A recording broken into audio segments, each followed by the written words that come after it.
So an upbeat start to the week on the local market and plenty to talk about. Earlier I spoke to Charlie Aitken from Bell Potter. Charlie Aitken, those US unemployment figures and, of course, Wall Street's response were always going to make for a pretty positive start to the week here. But how solid was that 1% rally today? Tiki, we were just doing the classic climb the wall of worry. It was a bit of a begrudging rally. It was interesting. Today was a classic day where it was a market of stocks and not a stock market. Very divergent performances across the board. A lot of stocks up 5%, a lot of stocks flat. So quite a stock pickers market. And look, it was positive, but it wasn't completely convincing.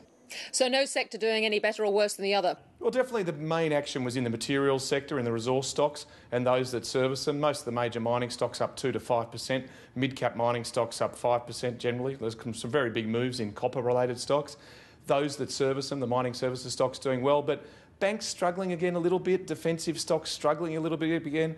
Retailers struggling after retail sales. It was a very divergent day. All right, to some individual companies. Now, investors have charged back into Downer EDI. It was good news on two fronts for the company, wasn't it?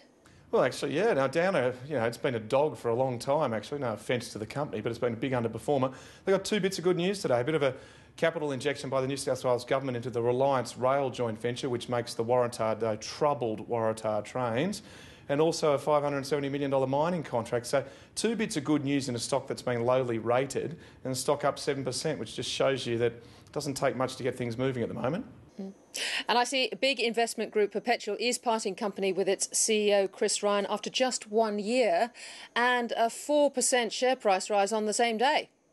Yes, Mr Ryan's tenure wasn't very long, only a year, but seems to be some huge disagreement with the board because the board's paid him $1.2 million to leave, which is quite a nice little golden parachute, I suppose they say. But look, investors liked it because the incoming CEO seems to be a bit focused on cost cutting, has a bit of a reputation as a cost cutter.